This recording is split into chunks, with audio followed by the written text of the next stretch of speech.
It all happened here. Launch Complex 34, Cape Canaveral, Florida. January 27th, 1967, early evening.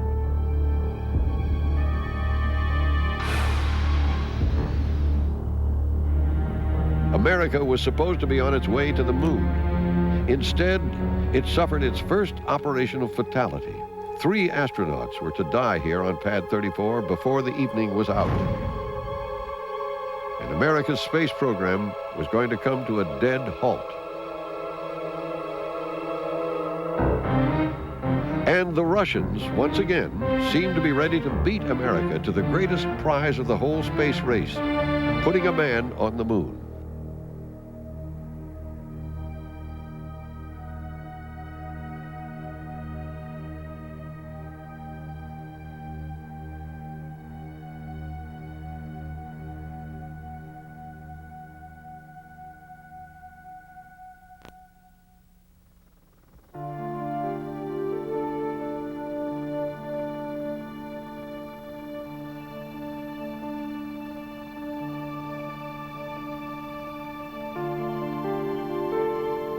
It was called mankind's greatest adventure, and this was to be its stepping-off point, Pad 34 at the Kennedy Space Center in Florida. This was where the human race would take its first steps to leave the Earth behind and venture to another world, something people could only dream about before.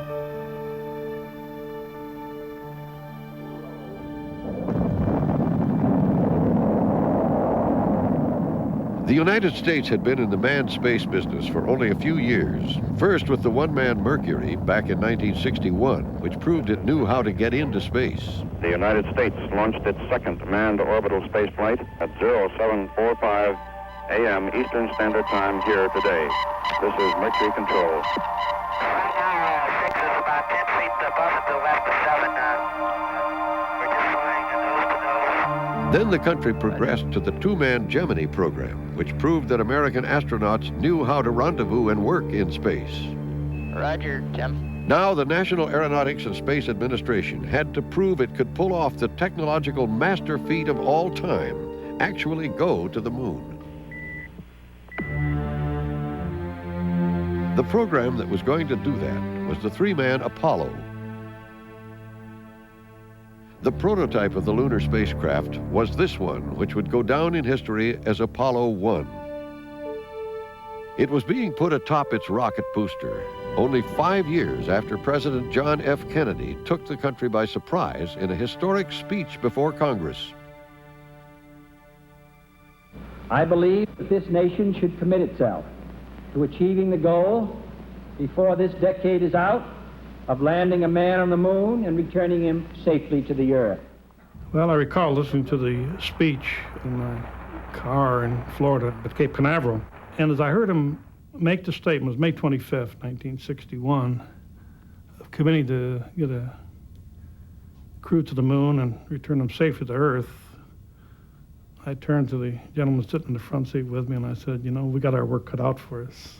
Referring to Kennedy's schedule to reach the moon before the end of the 60s, created, back in 1961, created a sense of excitement, but there was also a sense of, yeah, we needed to, it was a great goal, so let's see what we can do about accomplishing it in that time frame.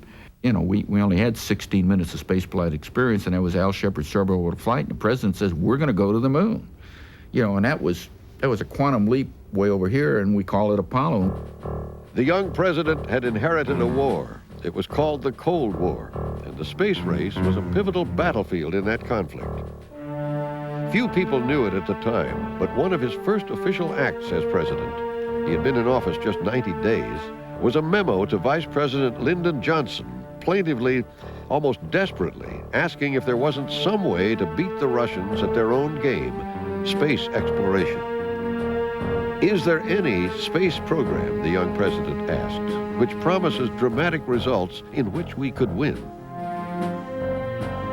And then 10 words that were to put the whole might and wealth of the United States behind the space program. Are we making the maximum effort, the president wanted to know, Are we achieving necessary results?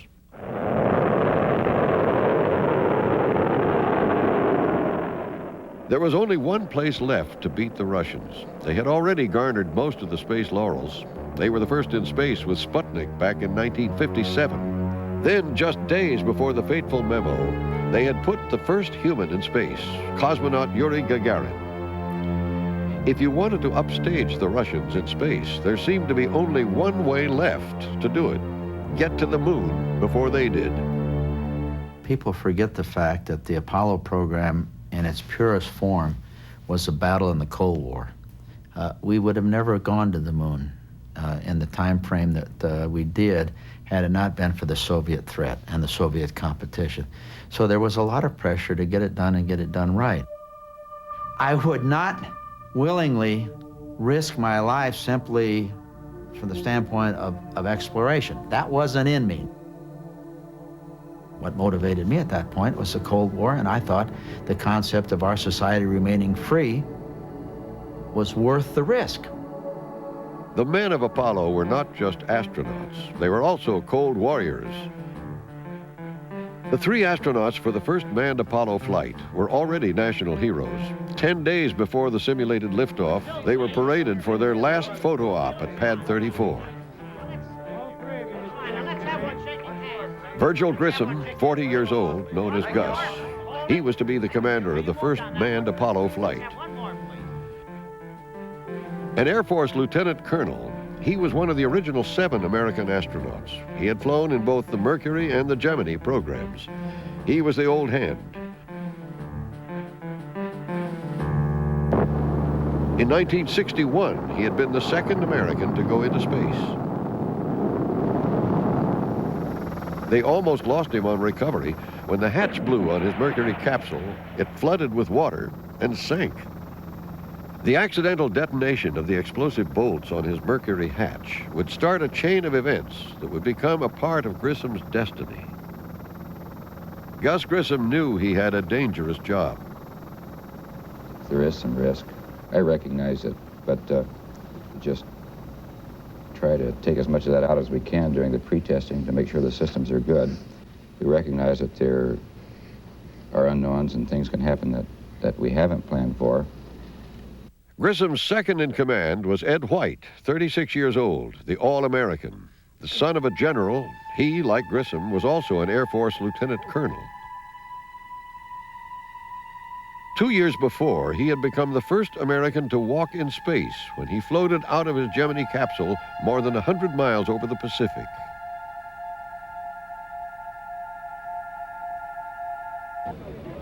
He was a national celebrity, thrust into the spotlight by a nation still excited by exploits in space. And the youngest of the group, 31-year-old Roger Chaffee, the rookie. This would be his first space flight. A Navy lieutenant commander, he had dreamed of flying in space since he was a kid. He was the one who had designed the patch for Apollo 1, long before there was any flight to be named, the flight that was never to be. The 3 Apollo astronauts knew their spacecraft better than they knew their own homes. They had been with it through its construction at the North American Aviation Plant in Downey, California. But there seemed to be bugs in it. Well, there'd been a lot of problems with the spacecraft. This was the first, manned vehicle, first specimen of the spacecraft, and there were problems of not only design, but there were problems, of course, with the workmanship and so on in the spacecraft.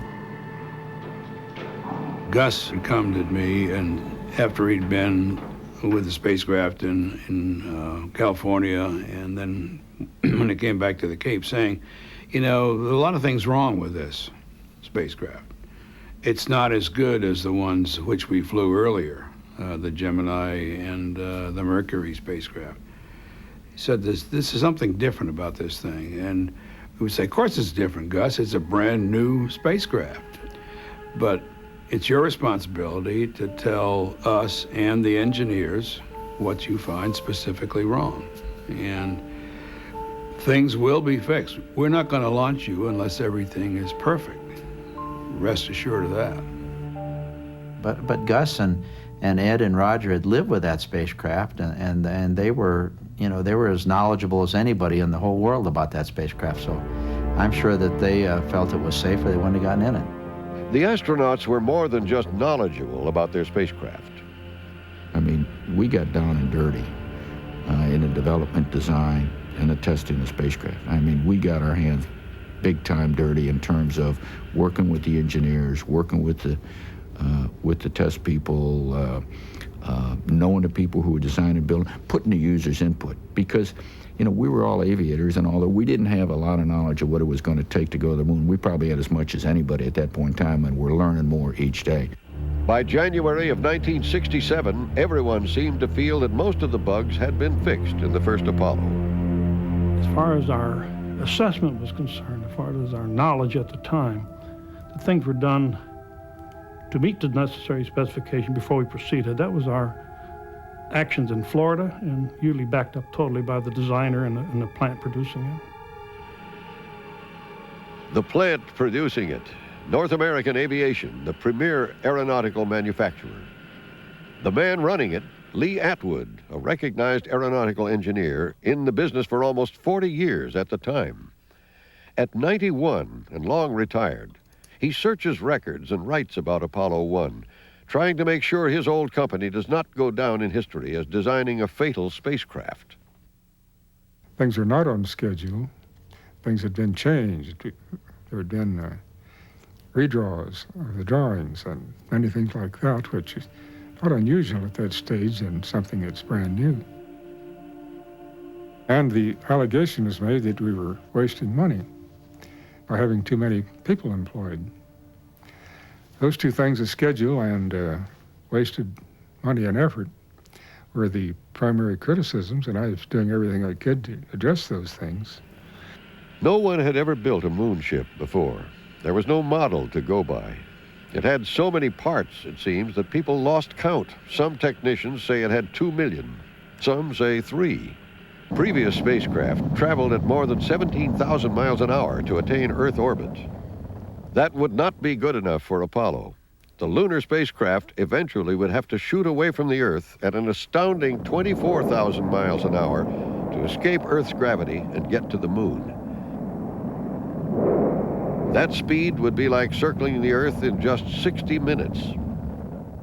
On an actual flight to the moon, astronauts would climb on top of one of the most powerful devices made by man. The giant booster rocket would be filled with 6 million pounds of propellants, kerosene, liquid hydrogen, and liquid oxygen, which combined have the equivalent power of 6/10 of an atomic bomb.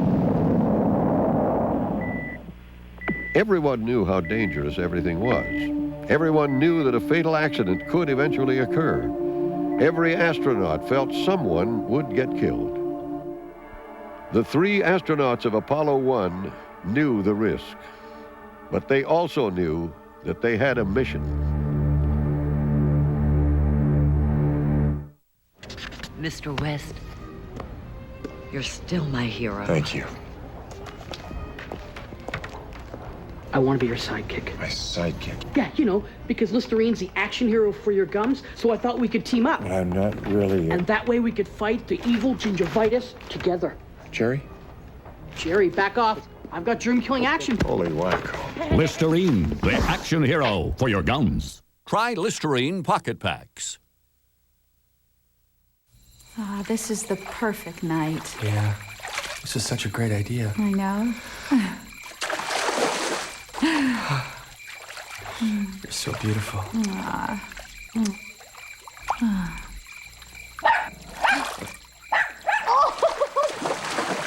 There's somebody in our pool. Go. It's Dave and Wendy. Now that's fresh. Freshenette. Dear Buckley's, I've used your Buckley's bedtime mixture for years because it works to relieve my cough and runny nose when I have a cold. I even keep it on the headboard in case I wake up coughing. But I've always wondered, why does it taste the way it does? Have you seen what's in it? That's why.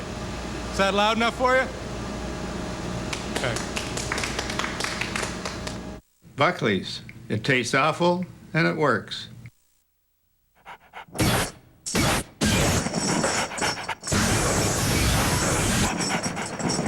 It's a blast of sun in liquid form. The power-packed taste of Sunny D. Unleash the sun!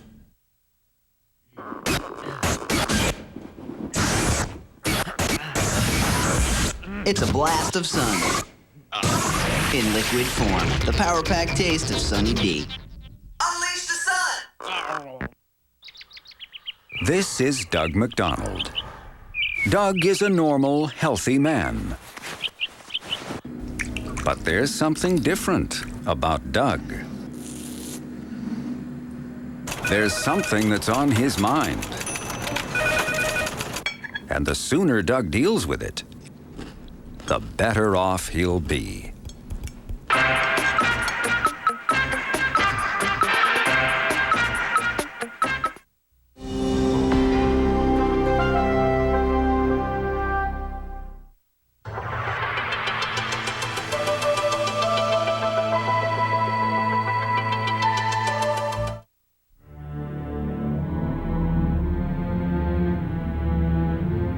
It's January 27th, 1967. The 3 Apollo astronauts are to take their spacecraft through a simulation of their actual flight scheduled in 4 weeks. The Saturn 1B rocket booster, poised under the Apollo spacecraft, is not even fueled. We had classified it as a non-hazardous test. We literally had in our minds, with the experience we had had on the Mercury and Gemini, and the oxygen itself did not present a hazard. That was a blind spot.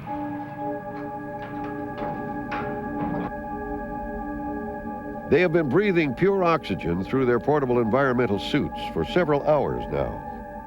This is to purge their bodies of nitrogen, which, under extreme pressure changes, can start to bubble in the blood, causing a potentially fatal condition known by all deep-sea divers, the bends. The normal air we breathe is roughly 80% nitrogen and only 20% oxygen. On this fateful day, as in these previously filmed simulations, their command module is also pressurized with 100% oxygen. We had chosen, since the start of the space program, to pressurize spacecraft prior to launch with 100% oxygen. It was done primarily to create an environment where no nitrogen could get into the bloodstream of the astronaut. Fortunately, we didn't have any problems with it during the Mercury and the Gemini programs. No one ever realized the magnitude of what we were doing and how we lucked out, really, in Mercury and Gemini. There was a sense of, well, you know, a ground test, you don't worry about that. Things can go wrong, and you can get those fixed, and you really don't get totally concerned with problems until, getting close to launch day. The full rehearsal before you do the launch was essentially what this test was. They also call it plugs out, where they unplug the spacecraft from external power supplies, so it runs on its own power supply. To do that, you have to close the hatch, and you pressurize it with oxygen. Now, the way we had done Mercury and Gemini was the same way we did that particular vehicle. We pressurized it with a little bit more oxygen pressure than sea level. Well, sea level pressure is roughly 15 pounds per square inch, so you put a smidgen more, like 15.2 pounds per square inch. Anything in that kind of pure oxygen will burn. You can burn steel wool in there. I'm sure we gave some thought to the fact that was a pretty high density concentration of oxygen, and that put us in somewhat of a dangerous situation, but I don't know that anyone ever thought that we'd really confront any major danger problems or life-threatening problems until we lifted off the pad, until we were in space. The Apollo 1 test went through the entire afternoon of January 27th. There were problems all day long. The biggest one seemed to be with communications between the spacecraft and the outside world.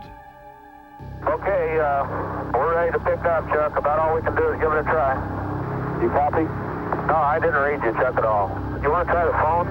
How about flying? How do you get the moon? We can't talk between 3 buildings. I can't hear a thing you're saying. By early evening, pure oxygen had been soaking through everything in the spacecraft for 5.5 hours. Jess Owens, an Apollo engineer, had been at Launch Complex 34 all afternoon. When he returned to the stripped-out remnants of the booster pedestal after almost 30 years, his memories of that day came flooding back. I was on the 8th level, and I heard one of the crew members say, "Hey, there's fire in here." And all of us were just stunned. At this time, we're in a blockhouse away from the pad, cannot see the spacecraft directly, but through television cameras can see it. I was looking at the portal in the door of the Apollo spacecraft and saw a white, I'll call it flash. I heard the pressure vessel relief valve over on the side of the command module let go, and we knew what was happening then, overpressurization.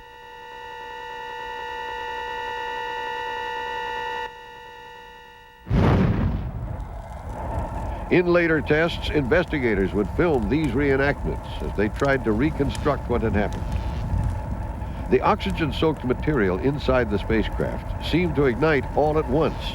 In seconds, the temperature soared to 2,500 degrees. Everything was in flames, giving off toxic gases, building up pressure. The accident Gus Grissom had had with his Mercury flight now came back to haunt not only Grissom, but the entire Apollo 1 crew. The hatch had been redesigned to open inwardly.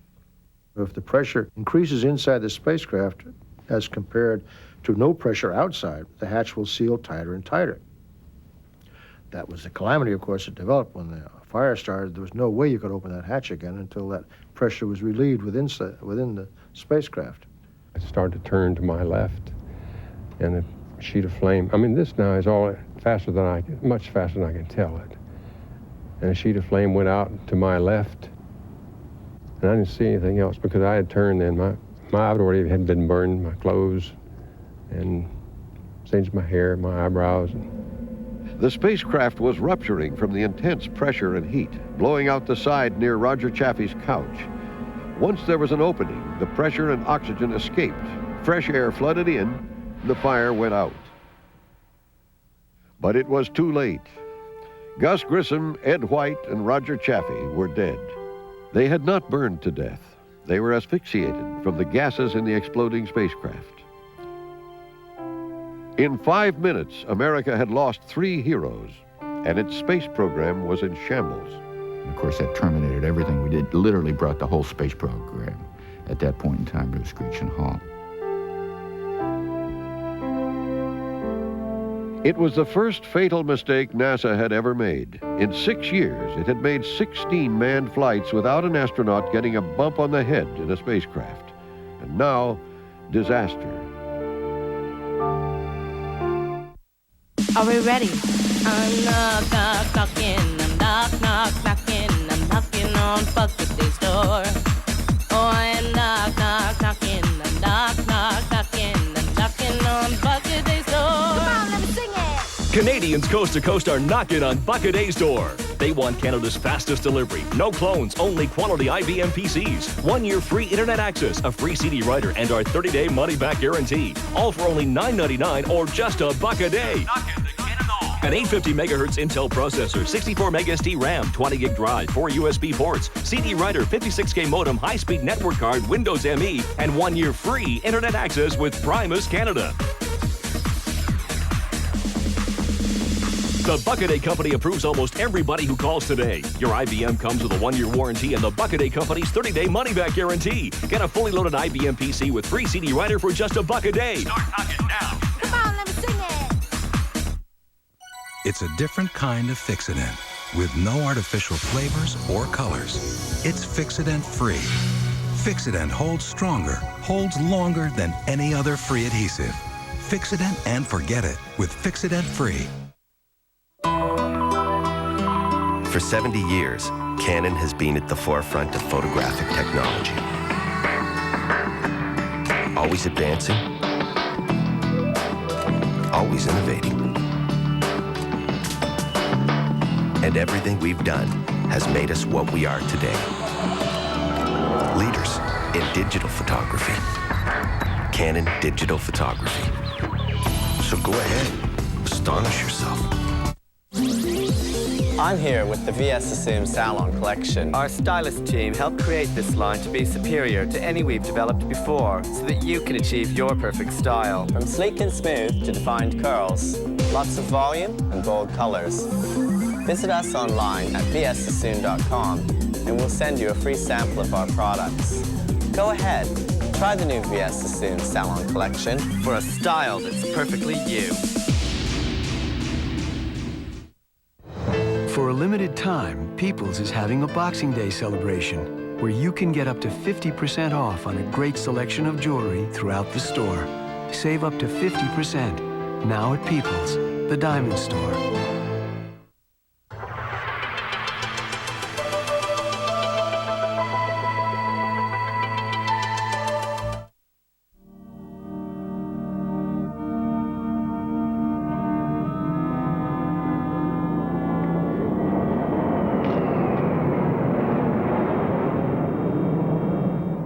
Americans would grow accustomed to funerals for heroes in the 1960s, including one for a martyred president. Today, there would be 3 more. It is January 31st, 1967, 4 days after the tragic fire on Pad 34. Air Force Lieutenant Colonel Gus Grissom is brought to the gravesite at Arlington National Cemetery by a horse-drawn funeral carriage. He is given full military honors. He leaves behind his wife, Betty, and 2 sons.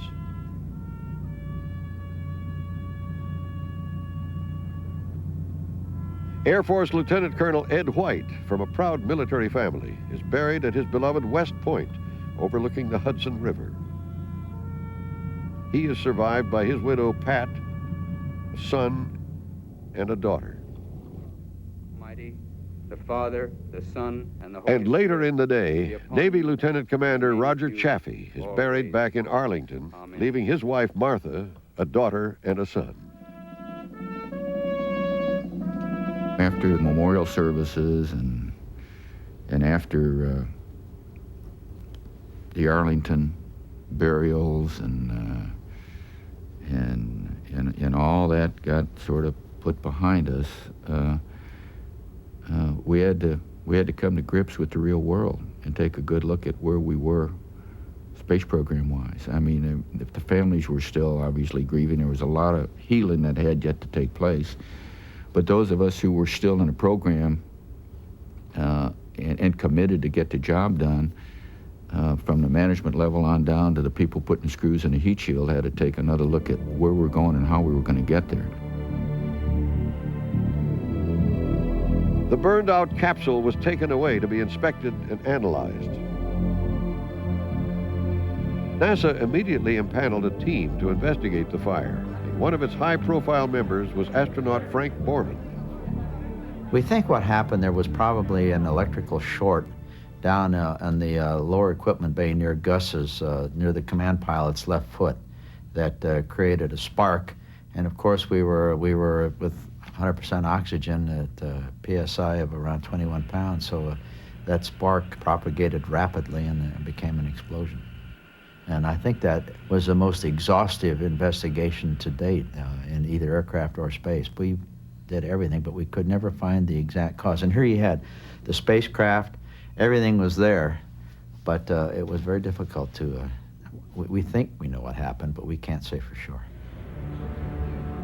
The investigating committee released a report that ran 3,300 pages and weighed 19 pounds. It made several recommendations, including designing a new hatch that would open outwardly and quickly.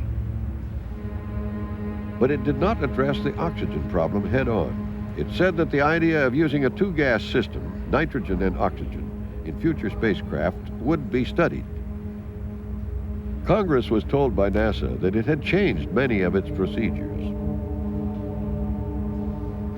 We advised the committee that we now have over 20,000 hours of experience in test time with a single gas system, that we have many hours with manned, over 3,000 hours with man under these test conditions, over 500 of these hours under sea level conditions. However, as a result of this experience, we are analyzing again and reviewing again a two-gas system, and we are also examining ways of changing the accessibility to the cabin. But that two-gas system had already been studied. The contractor for the Apollo Command Module, North American Aviation, had started designing the spacecraft with a two-gas system from the beginning. And this was the reason. North American had built the X-15 rocket plane, and it had experience with fire in cockpits. Its test pilots breathed pure oxygen through their helmets, but their cockpits in the X-15 were filled with pure nitrogen, which douses fire better than water. In this ground test, the X-15 pilot was protected by what engineers called his island of safety, including the nitrogen atmosphere.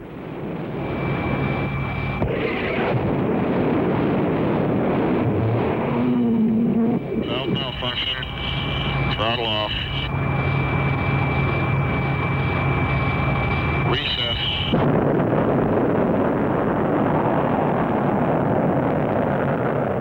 The X-15 test pilot here would walk away from this explosion and fire. Dr. Toby Friedman was North American's flight surgeon. He had argued with NASA to restudy their practice of using 100% oxygen under pressure in their spacecraft before launch. I was naturally concerned about the potential risk of flame up to and including explosivity in the Apollo mission. NASA ended further discussion in 1962 while Apollo was still in the design stage, with this memo ordering North American to delete all nitrogen provisions and to provide a cabin atmosphere of pure oxygen. And we came to a standoff from the get-go because I insisted that this trade-off be done, and they insisted that 100% oxygen be used. And this was based on their experience operationally with Mercury and Gemini. So they felt fairly confident because of the good experience in those missions. NASA had many reasons to go with one gas, as it always had in all of its spacecraft. It was cheaper to build a one-gas system. It made for less weight, and it made the engineering much simpler. And by 1967, 16 manned safe flights was ample reassurance of its safety. The public, and even most NASA officials, did not know there was an option. 100% oxygen question, I only know that Gemini and Mercury, which were certainly open, common, and were in a paper, were discussed and known, and it was 100% oxygen. And I'm not aware there's ever any discussion of doing it any differently on Apollo until after the fires. NASA was criticized for not allowing an independent investigation to take place, but the agency had a reason. We were in a hurry, and there were no people as well educated as NASA itself. We would take probably a year to teach someone all of the things that were going on in the program. So it was a case of who else could do this. We were the most knowledgeable people investigating ourselves. We had an expert from the Bureau of Mines who knew more about combustion than anybody in the world. We had an expert from Cornell. So although the head of the committee was from NASA, we had the most knowledgeable people that the country could provide in their individual fields on that committee. There are, as you indicate, those matters that are, call them technical and operational in nature. In congressional testimony, NASA publicly absolved North American Aviation of any blame in the fire, but went on to criticize its management, engineering, and design. I felt that the top management of both the corporation and the division were not giving sufficient attention to the details of the direction and execution of these contracts. I share that concern. North American believes it would be a disservice to the many thousands of dedicated people. It led to a lot of changes in the way NASA was run. It led into even more changes in the way that North American was run. And it led to a massive amount of changes in the spacecraft. North American was forced to fire the head of its space division. But the president of the company says the problem was not management or design. He still contends that if pure oxygen had never been used in the spacecraft, all the other problems would have been moot. If it had been air and not oxygen, the fire could not conceivably have taken place. This has been proved and demonstrated before. So that is basic departure point for the cause of the fire. NASA had decided it would take greater control of everything after the fire. It appointed a crack group of engineers and administrators to ride herd on future development of the Apollo spacecraft. After the investigation of the fire, I was sent out to North American to head up what we call the Tiger team, which was basically there on site to make certain that the changes that were mandated by the change board in Houston flowed through smoothly in actuality.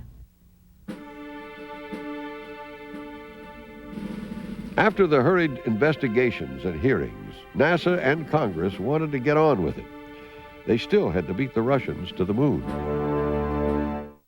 Are we ready? I'm knocking, I'm knocking, I'm knocking on Bucket Day's door. Oh, I'm knocking, I'm knocking, I'm knocking on Bucket Day's door. Come on, let me sing it. Canadians coast to coast are knocking on Bucket A's door. They want Canada's fastest delivery. No clones, only quality IBM PCs. 1 year free internet access, a free CD writer, and our 30-day money-back guarantee. All for only $9.99 or just $1 a day. An 850 megahertz Intel processor, 64 meg SD RAM, 20 gig drive, 4 USB ports, CD writer, 56K modem, high-speed network card, Windows ME, and 1 year free internet access with Primus Canada. The Bucket-A Company approves almost everybody who calls today. Your IBM comes with a 1 year warranty and the Bucket-A Company's 30-day money-back guarantee. Get a fully loaded IBM PC with free CD writer for just $1 a day. Start knocking now. Come on, let me sing it. Owning a bed and breakfast had been our dream. Not everything worked out the first time. Dad! Even our strawberry jam was runny. What a mess. But that's okay. Mom used Tide. I know it works. We do maybe 10 loads of laundry a day. I don't have time to wash things twice. So that's why I can really count on Tide to get out our tough stains the first time. Now the only problem is our guests don't want to leave. Yep. Oh. Tide is my kind of clean.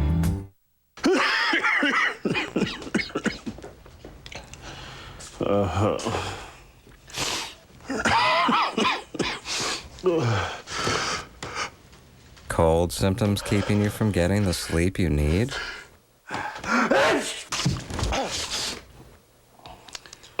Get NyQuil, the nighttime sniffling, sneezing, coughing, aching, stuffy head fever so you can get the relief you need to sleep and feel better medicine.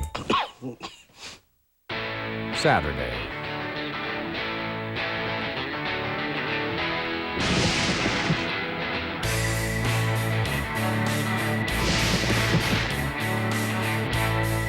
Turn your back. Oh, he turned his back. Oh! Discovery Channel explores how the high-tech world affects every facet of our lives. Watch High Tech Saturdays only on Discovery Channel.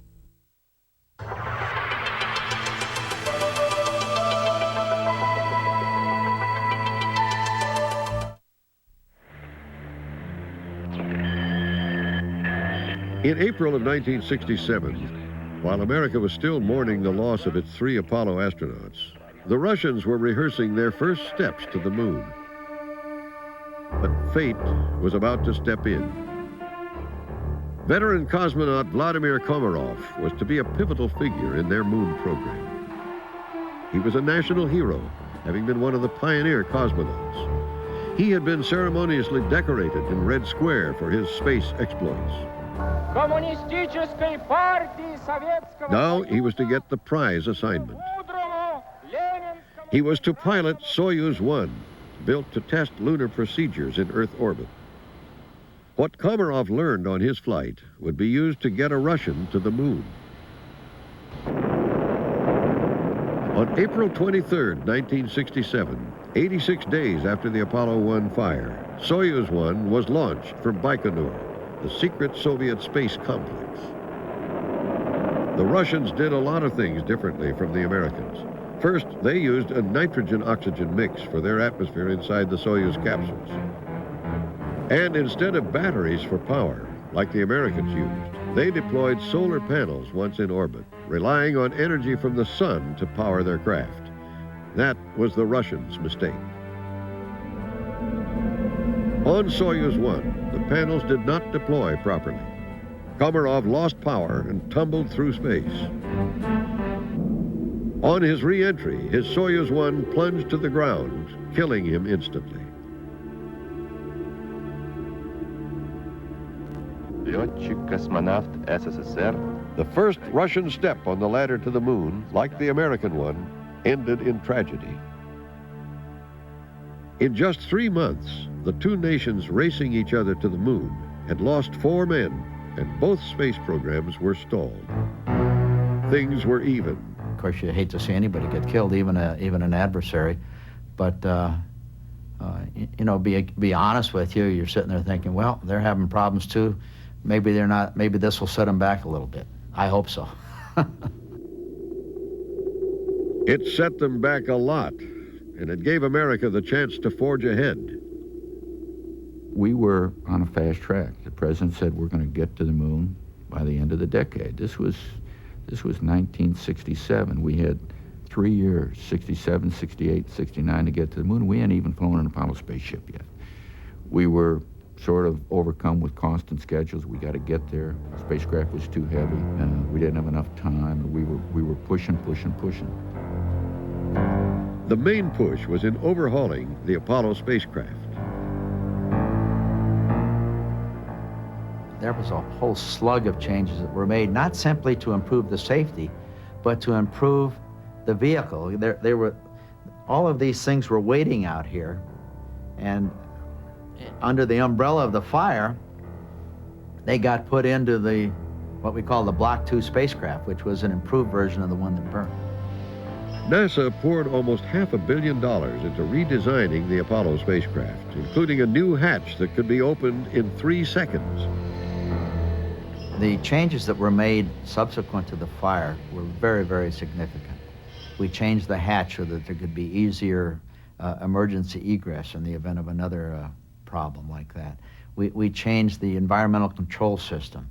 We changed the whole interior of the spacecraft with some newly manufactured paint and fabrics that would not burn, even in 100% oxygen. It was a vastly different and much improved spacecraft. Of all the changes made, probably the most important was in the command module's atmosphere. NASA finally developed a 2-gas system of nitrogen and oxygen for the spacecraft, at least for use when it was under pressure on the ground. So you breathe pure oxygen before you launch, you breathe pure oxygen during the launch, and you breathe pure oxygen during the flight. We changed that, obviously, after the fire and went to a nitrogen atmosphere of 80%, 20% oxygen. And as we went into orbit, we replenished the leaking gases that leak out very, very slowly, but they do leak out, with pure oxygen. So after about, well, maybe 10 hours in orbit, you were back in pure oxygen. But interestingly enough, if I put my fingers like this as a candle flame, notice there's a convection current that causes that to go up to former point. There's no convection in weightlessness, so the flame just sits there randomly and doesn't get gas to support itself, it burns out. Wally Schirra, as backup to Gus Grissom on the Apollo 1 flight, was selected to command the first true flight of Apollo, an Earth orbital exercise to test lunar procedures and hardware. His 2 crewmen, Walt Cunningham and Don Isley, had also been on the backup crew for Apollo 1. Their flight would be designated Apollo 7, the flights between it and Apollo 1 being unmanned.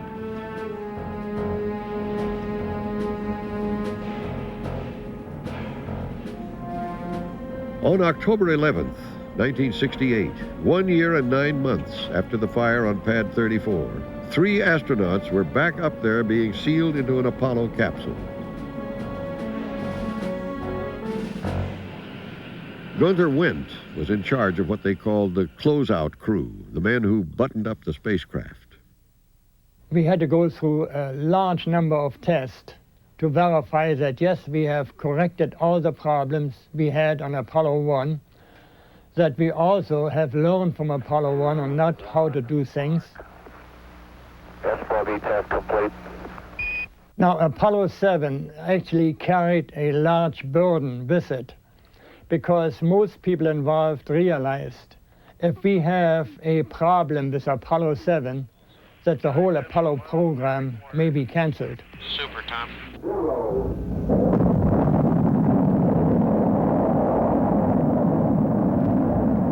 When Apollo 7 was launched, America held its breath. This time, everything worked perfectly. Apollo 7 cruised for a letter-perfect 11-day flight. The ghost of Apollo 1, a NASA official said, was effectively exorcised. But it was the fall of 1968. In 14 months, the 60s would be over. America still had to get to the moon. That's what the 3 Apollo 1 astronauts had died for.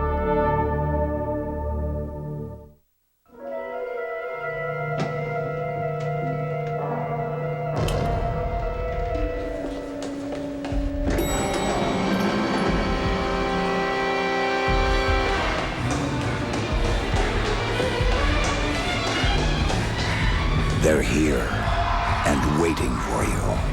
Great Asian dinosaurs at the Royal Ontario Museum, only until March 31st. How fast can you run? It makes it much better for my husband's allergies. Over half of those with allergies reported a noticeable improvement in symptoms after using the Eureka Whirlwind. No bags. No wonder 9 out of 10 owners would recommend the Eureka Whirlwind to a friend. Nobody has to worry about any allergies in my house anymore. Introducing Bounty with new double quilting. Now the Quicker Picker Upper is double quilted. Each sheet is quilted once, then quilted again to hold the towel together. So it's strong enough to handle your toughest spills and messes without falling apart. Discover the strength. Use Bounty for all of your everyday cleanups and jobs you never thought a paper towel could do. New Bounty. Now the double quilted Quicker Picker Upper. This is great pizza.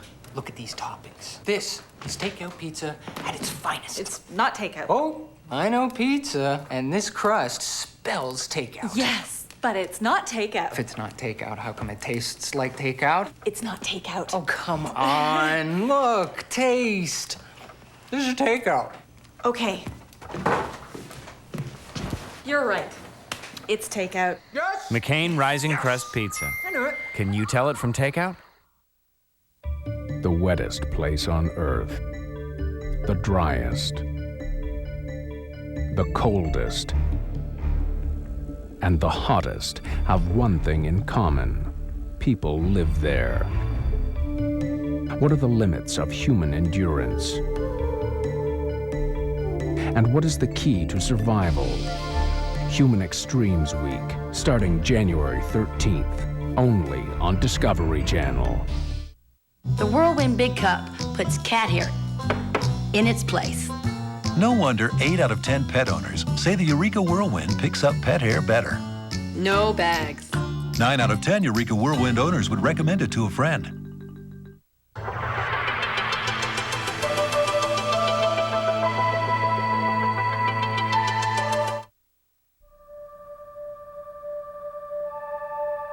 The moon was still the prize. By the end of 1968, with 1 year to go on Kennedy's self-imposed deadline, the Russians still could beat America to the moon. The Russians at that point in time possessed the capability of orbiting the moon.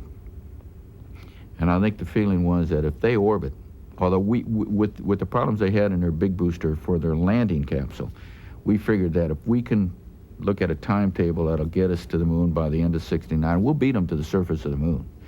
The question was, are they going to beat us to an orbit around the moon?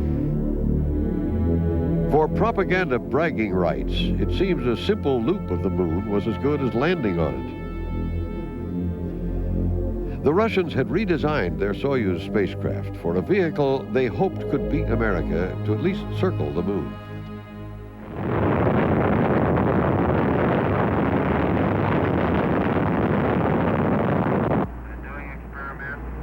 The next Apollo flight was to be commanded by Frank Borman, with Jim Lovell and Bill Anders on his crew.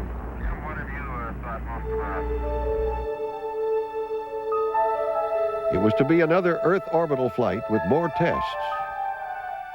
But NASA decided to leapfrog the schedule and scramble Apollo 8 to go not into Earth orbit, but lunar orbit.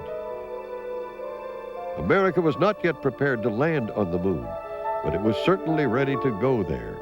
We were told about it in August and asked what we thought about it. And there was great hope to get it done before the end of the year, because the CIA had picked up the information that the Soviets were going to try to circumnavigate the moon before the end of the year in one of their spacecraft. And it turns out, subsequent to the end of the Cold War, that's exactly what they were trying to do.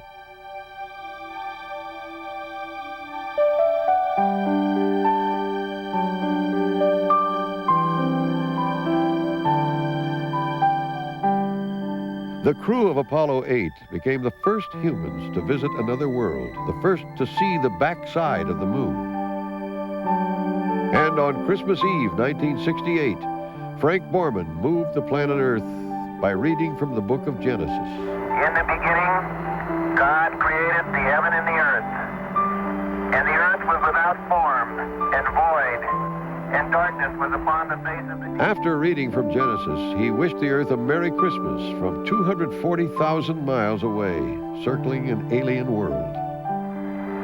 And from the crew of Apollo 8, we close with good night, good luck, a Merry Christmas, and God bless all of you on the good earth. Mr. West, you're still my hero. Thank you.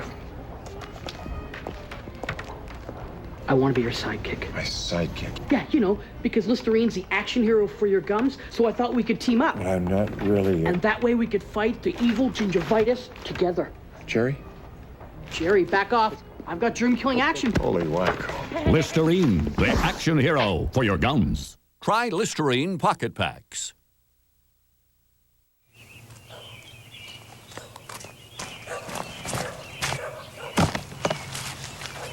Mornings are never easy, but a hot breakfast sure helps.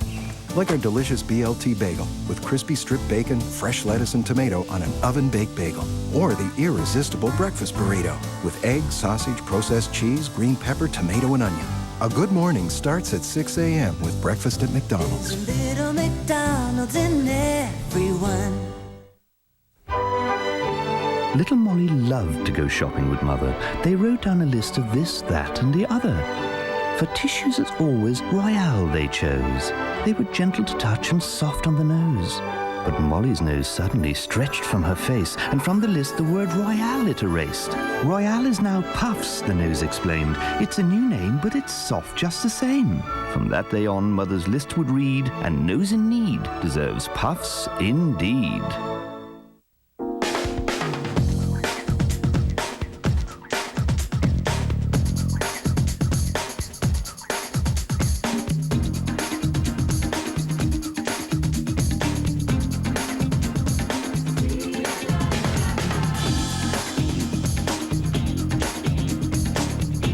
Your life. Get on with it. Dodge Caravan. See, compare, and drive the #1 selling vehicle in Canada. Behind every headline, there's a science story that can clarify, simplify, and help us understand. At Discovery Canada delivers that story.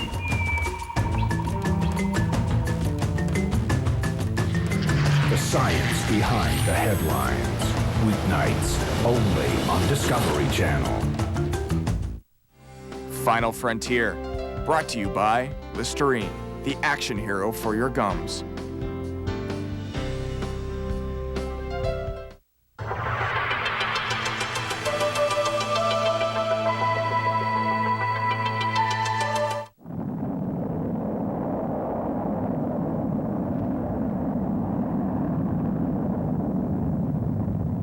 7 months after Apollo 8, in July 1969, the flight designated Apollo 11 was launched to the moon, with Neil Armstrong, Buzz Aldrin, and Michael Collins aboard.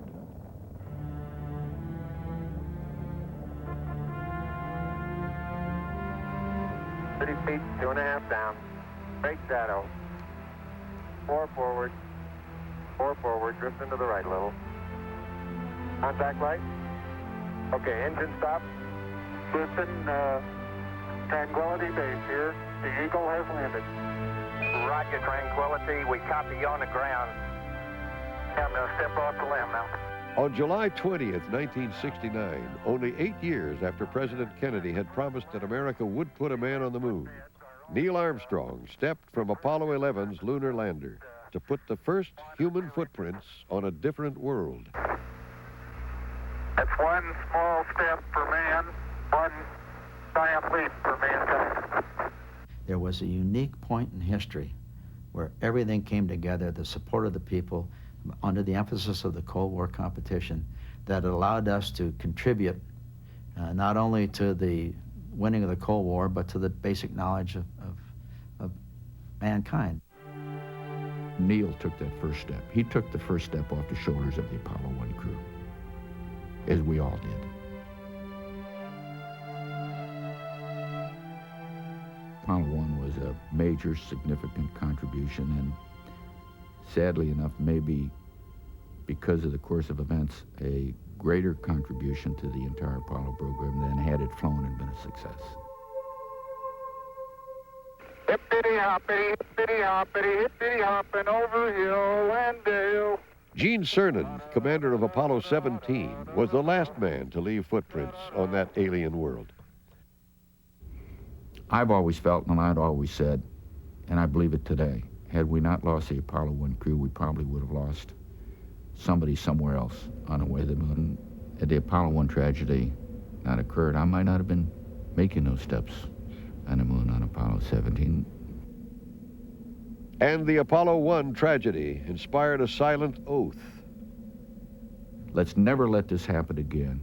Let's take all the mistakes we've learned from the Apollo 1 fire and put them into a spacecraft that is safe and sound and capable of getting the job done. And history will bear out that that's exactly what we did.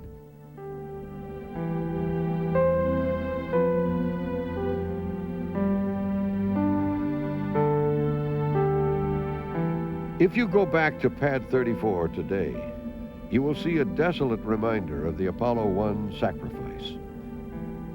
Abandon in place is stenciled on what's left of it. Government lingo for do not move it or restore it. Leave it right here as it is. If you go at the right time on the right days, you can walk under the booster pedestal and look up through the blast pit where Apollo 1 sat, and you'll see a foreign world drift directly through the opening. The moon. It comes by regularly, as if looking for those first 3 Apollo astronauts who never made it.